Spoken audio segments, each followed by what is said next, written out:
Imaginez que votre père soit le président du pays, au pouvoir depuis 41 ans, l'homme le plus puissant de la République du Congo. Vous êtes son fils. Vous êtes né le 14 janvier 1975. Vous avez grandi à Brazzaville. Vous êtes allé dans les meilleures écoles. Vous avez étudié en France. Puis vous êtes rentré à la maison. Vous êtes entré dans la compagnie pétrolière d'État. Vous êtes devenu directeur. Vous êtes devenu député. Mais il y a un problème. Vous dépensez 35 000 $ chez Louis Vuitton. En un seul jour, des milliers de dollars chez Roberto Cavalli, un appartement de luxe à Paris, un penthouse à Miami, 2 800 000 $. D'où vient cet argent? Du trésor public, plus de 50 millions de dollars, volés. Voici l'histoire de Denis Christelle Sassou Nguesso, le fils du président, le directeur de la compagnie pétrolière, l'amateur de vie de luxe, et l'homme qui a volé l'argent de l'État. Denis Sassou Nguesso, père, président, dictateur. Denis Sassou Nguesso est né le 23 novembre 1943, dans le village d'Edou, au nord du Congo, dans la région d'Oyo, du groupe ethnique Mbochi. Son père était Julien Nguesso, un célèbre chef chasseur. Sa mère était Emilienne Mouebara. Denis était le plus jeune enfant de la famille. Il est allé à l'école primaire à Owando. Entre 1956 et 1960, il a étudié au collège normal de Dolisie, à Lubomo. En 1960, il a rejoint l'armée, juste avant que le pays n'obtienne son indépendance. Il a reçu une formation militaire en Algérie. En 1962, il est retourné au Congo. Il a été affecté au service actif avec le grade de sous-lieutenant. Un an plus tard, il est allé en France, à l'école d'application de l'infanterie à Saint-Mexan-l'École. Il a obtenu son diplôme avec le grade de lieutenant. Il a rejoint le régiment d'élite de parachutistes du Congo. En 1965, il était l'un des premiers officiers du groupe aéroporté, le premier bataillon de parachutistes de l'armée congolaise, créé par Marien Ngouabi. En 1968, il a participé à un coup d'État, dirigé par le commandant Marien Ngouabi.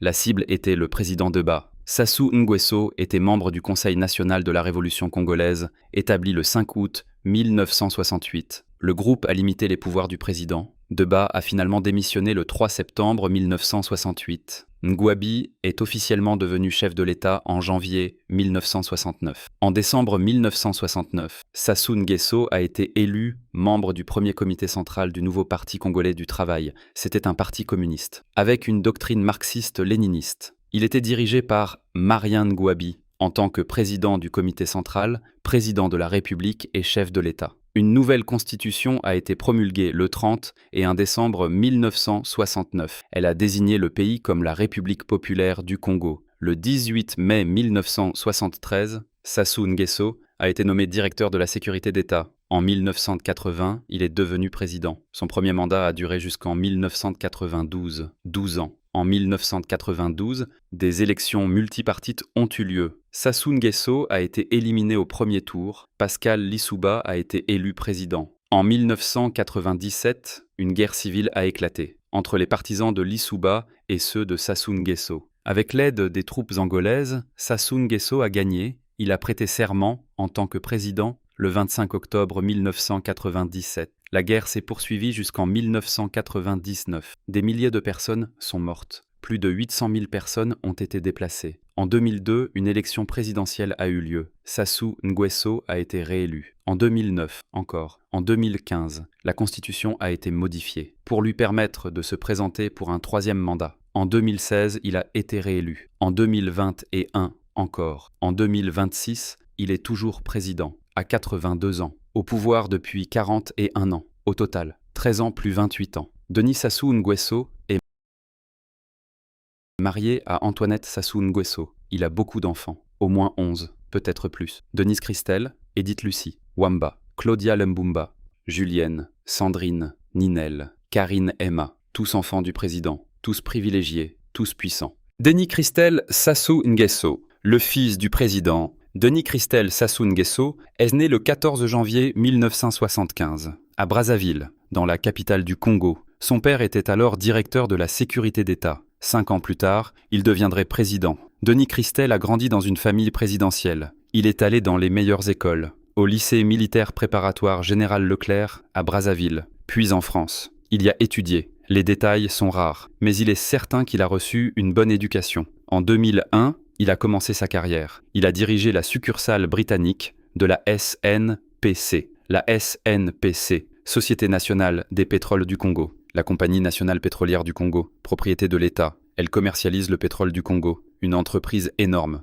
des milliards de dollars de revenus. Denis Christel avait 26 ans. Il était chef de bureau à Londres. Entre 2005 et 2009, il était administrateur général de Cotrade. Cotrade, société d'État congolaise, responsable de la commercialisation du pétrole, la branche commerciale de la SNPC. Denis Christel était le directeur. Il avait 30 ans. Il avait une énorme responsabilité, ou du moins c'est ce qu'il semblait. En décembre 2010, il a été réaffecté à la SNPC, directeur général adjoint, en charge des opérations en aval, c'est-à-dire la distribution des produits pétroliers raffinés, essence, diesel, carburant. Un grand poste, un grand pouvoir. Il avait 35 ans. En juillet 2011, il a rejoint le parti de son père, le PCT, le Parti congolais du travail. Au 6e congrès extraordinaire du PCT, il a été élu au bureau politique. 51 membres. Denis Christel en faisait partie. Le 5 août 2011, il a dissous son propre parti, le PGR,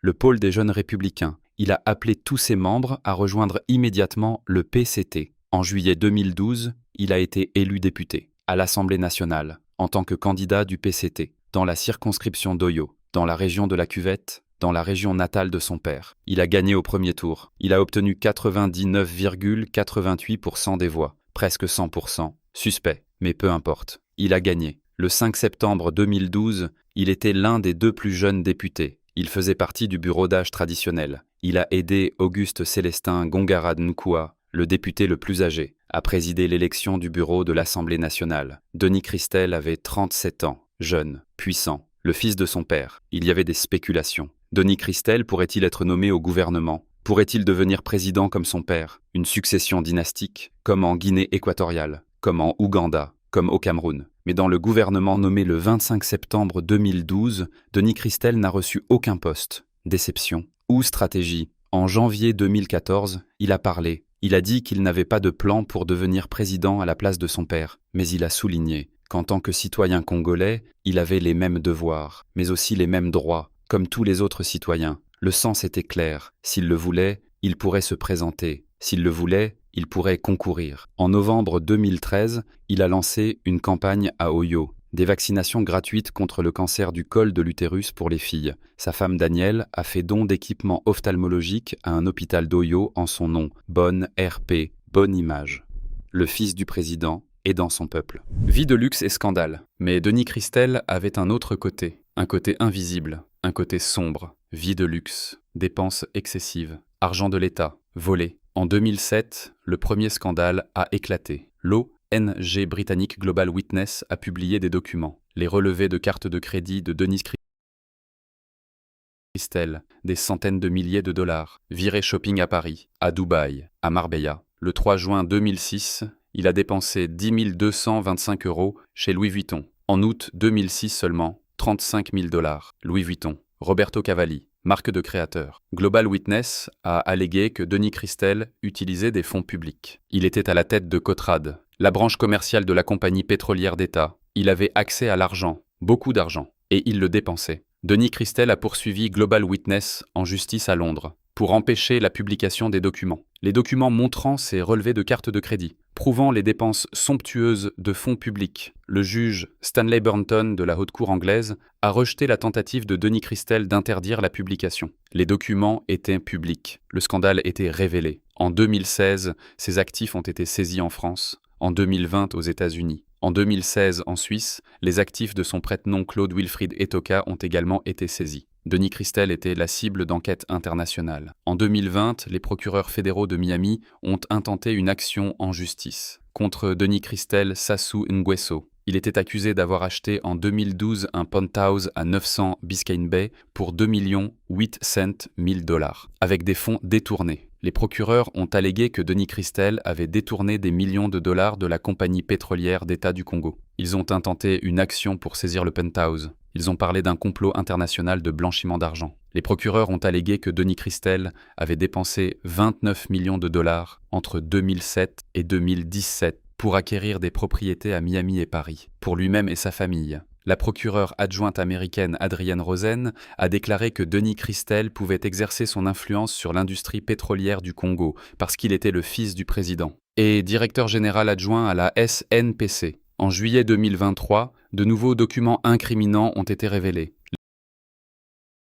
Les juges d'instruction ont mis la main dessus. Denis Christel était accusé d'avoir détourné plus de 50 millions de dollars des caisses de l'État pour financer son style de vie somptueux. En 2019, Global Witness a publié une nouvelle enquête. La blanchisserie de Sassou Nguesso, une affaire d'État congolaise partie 2. Denis Christel Sassou Nguesso aurait apparemment volé plus de 50 millions de dollars du trésor congolais pour financer son style de vie luxueux. L'argent a été acheminé à travers 6 pays européens, les États-Unis et les îles Vierges britanniques. Un rôle clé a été joué par José Veiga, un homme d'affaires controversé, cible d'une enquête portugaise sur la corruption et le blanchiment d'argent au Congo. Denis Christel, Sassou Nguesso et Veiga ont apparemment mis en place un système de blanchiment d'argent, en utilisant des juridictions secrètes, des sociétés écrans et un faux contrat de travaux publics pour cacher la source des fonds. Les documents montrent que plus d'un demi-milliard de dollars ont quitté le trésor congolais, et que des sommes de plusieurs millions totalisant plus de 50 millions de dollars, sont ensuite passés par des sociétés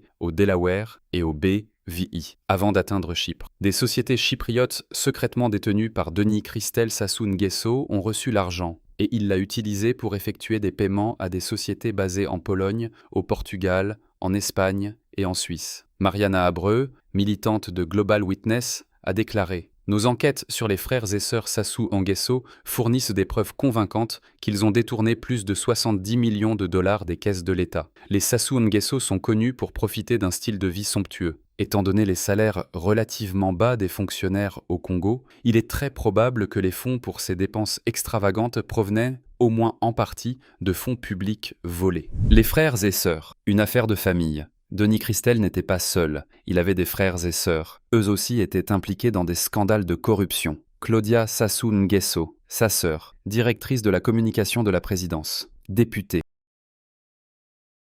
En 2019, Global Witness l'a également dénoncée. Elle aurait volé près de 20 millions de dollars de fonds publics. Elle en a utilisé une partie pour acheter un appartement de luxe dans la Trump Tower, à New York, à l'été 2014. Il valait plus de 7 millions de dollars. Claudia a également utilisé les circuits financiers de l'intermédiaire portugais José Veiga. Elle a bénéficié du paquet financier laissé par celui-ci à son frère Denis Christel. Elle avait une société à Chypre. Selon Global Witness, la fille et conseillère spéciale du président congolais aurait utilisé les circuits financiers pour voler près de 20 millions de dollars de fonds publics. Parmi ses dépenses, l'acquisition d'un appartement de luxe dans le Trump International Hotel and Tower à New York. Le gouvernement congolais a honteusement nié toutes ces accusations factuelles, précisant qu'aucun agent public congolais n'était impliqué dans l'achat ou la possession de l'appartement faisant l'objet du rapport de cette ONG. Plutôt que de répondre aux faits, ils ont nié. Julienne Sassou Nguesso, une autre sœur. Elle avait 50 ans en 2017. Son mari, Guy Johnson, 53 ans. Tous deux ont été mis en examen. Blanchiment d'argent, détournement de fonds publics, en France. Les enquêteurs essayaient de déterminer comment le couple avait pu acheter en 2006 une résidence évaluée à 3 millions d'euros dans la banlieue chic de Neuilly-sur-Seine,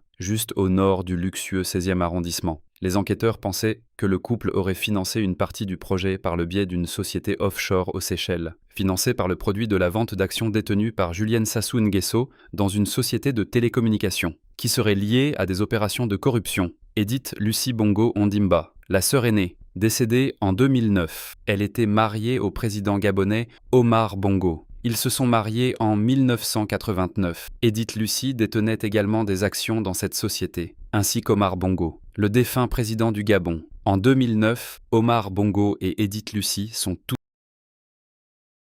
deux décédés. Wilfried Nguesso, le neveu de Denis Sassou Nguesso. En mars 2017, il a été arrêté par la justice française pour détournement de fonds publics. Le jeudi 9 mars 2017, il a été inculpé par la justice française dans le cadre de l'enquête dite des biens mal acquis. La famille Sassou Nguesso a transformé le Congo-Brazzaville en une entreprise familiale. Depuis que Denis Sassou Nguesso est revenu au pouvoir en 1997 à la suite d'une guerre civile qu'il a déclenchée, il a rempli son gouvernement, l'armée, l'Assemblée nationale et le système judiciaire, soit avec des membres de sa famille, soit avec des amis. Le népotisme à son apogée. Aujourd'hui, Denis Christel Sassou Nguesso est toujours député, toujours puissant, toujours le fils de son père, 50 ans. En juillet 2023, de nouveaux documents incriminants ont été révélés. L'enquête se poursuit. Mais rien n'a changé. Toujours libre, toujours au Congo, toujours à l'Assemblée nationale. Son père Denis Sassou Nguesso est toujours président. 82 ans, au pouvoir depuis 41 ans.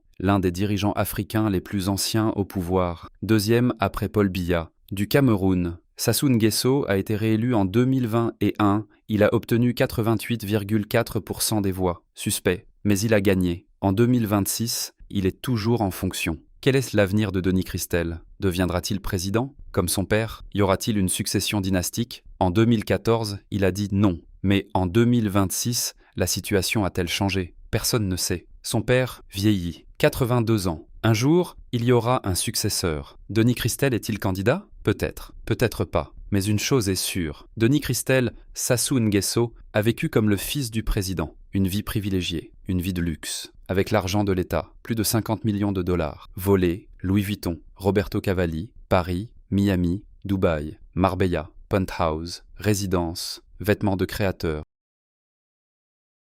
Voiture de luxe. Et qu'est-il arrivé? Des enquêtes, des accusations, des saisies d'actifs, mais pas de prison, pas de condamnation. Toujours libre, toujours puissant, toujours député, parce que son père est président, parce que le système fonctionne ainsi, parce qu'au Congo-Brazzaville, la justice est différente.